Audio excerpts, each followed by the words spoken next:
If you're affected by anything you hear, please call our free support line on 0808 2080 888.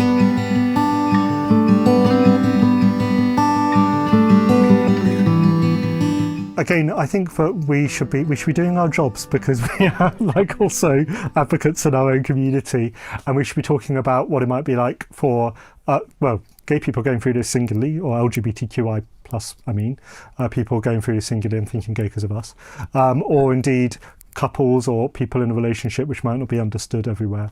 And I think, first of all, is it because we're in London? Well, maybe because we're in a bigger city, but of course there's prejudice everywhere, there's acceptance everywhere, so let's not say that you wouldn't necessarily have a good experience in Manchester, London and Brighton and a bad experience in mid Wales or Cornwall or whatever, because that's simply not the case. Secondly, to say the way we cope with it and whether or not it's the right thing to do is to be unashamedly ourselves.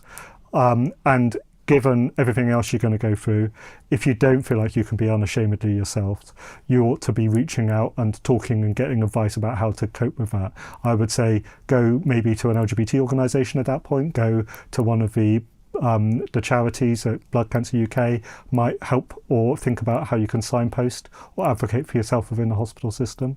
But I would say take that seriously. You should be able to be yourself, and you should be able to talk about your relationship with confidence, because if you're not able to deal with that, you're dealing with too many things at once.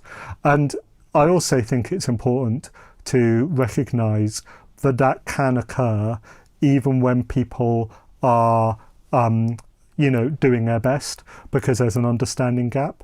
And I think if we're again talking about how fortunate we are comparatively, I think it's maybe easier for two white gay men than it might be for some other forms of relationship, where there might be more prejudices or more attitudes to overcome. If you're a non-binary kid and people might not understand what that is even, or if you're a person of colour, or if you're a woman or whatever, and therefore there might be other areas or sort of like issues to overcome within that I think might be difficult. That's where I think the LGBTQI badges, lanyards and even pronouns really help in the hospitals, because when I'm getting my monthly Zamita, there are a couple of nurses that have their badges and lanyards and pronouns.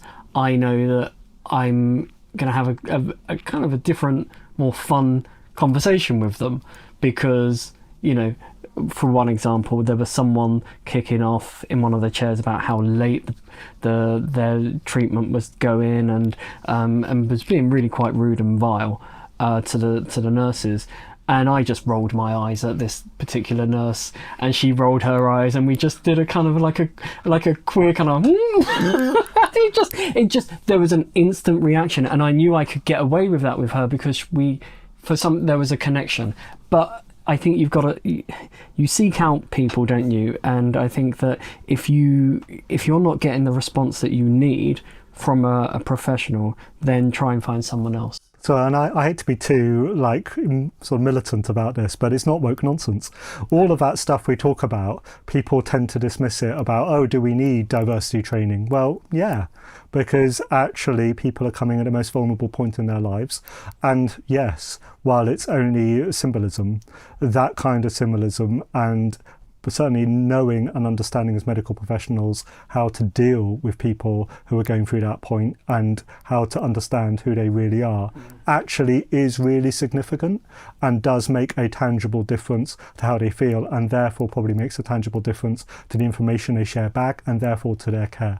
So when you're in that vulnerable, you're in that chair or the hospital bed and you're at most vulnerable state, just having someone give you the attention to detail, if they have the time for that, just makes you feel instantly safer.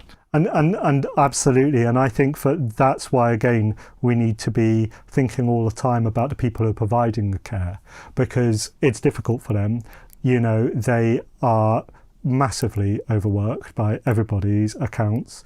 They are perhaps under-resourced in all sorts of ways, trying to say this in a very politically neutral way, and therefore you need to, even as a patient or as a carer, where your first priority is the person you're trying to look after, or your own medical condition, you need to have understanding for them to support them to do their job, because it's not always easy for them.